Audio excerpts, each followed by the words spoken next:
दोस्तों, कभी ना कभी आपके मन में ये सवाल जरूर आया होगा कि आखिर इंसान बंदर से कैसे बना। क्या हम सच में बंदर थे? असल में इसका जवाब थोड़ा अलग है।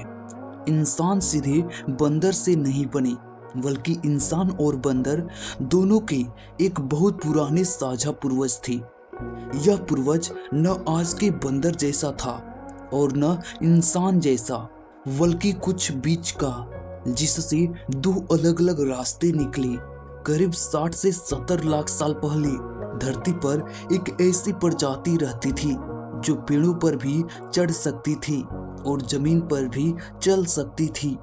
इसी को कहते हैं कॉमन एंसेस्टर, यानी हमारा और आज के बंदरों का साझा पूर्वज।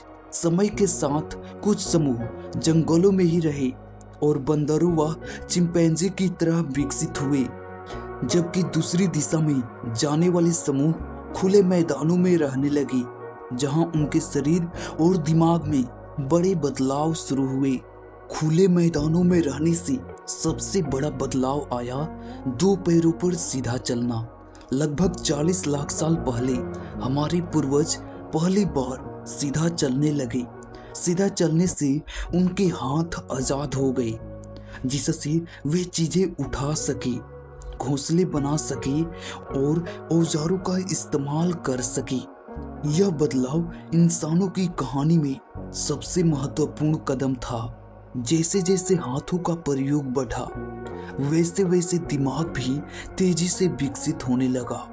लगभग 20 से 30 लाख साल पहले हमारे पूर्वज पत्थर की औजार बनाना सीख चुके थे। यही कौशल उन्हें बाकी जानवरों से अलग करता है। औजार बनाने और योजना बनाने की क्षमता ने दिमाग को और विकसित किया और अब इंसान अधिक समझदार बनने लगा था। समय बीतने के साथ इंसानों के बीच भाषा का विकास हुआ। पहले इशारे, फिर आवाजें और फिर शब्द।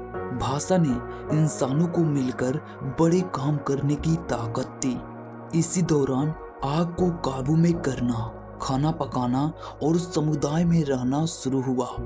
लगभग 3 लाख साल पहले एक नई प्रजाति उभरी, होमो सेपियंस, यानी आज का आधुनिक इंसान। हमारी सोच, कल्पना, कला और भाषा ने हमें धरती पर सबसे बुद्धिमान प्रजाति बना दिया। यह सफर बंदर से शुरू नहीं हुआ था, बल्कि एक साझा पूर्वज से शुरू होकर लाखों सालों में छोटे छोटे बदलावों के साथ आगे बढ़ा। तो सीधा सा जवाब यह है कि इंसान सीधे बंदर से नहीं बने। इंसान और बंदर दोनों एक बहुत पुराने साझा पूर्वज से विकसित हुए हैं। दोस्तों, आपको ये वीडियो कैसी लगी हमें कमेंट करके जरूर बताएं।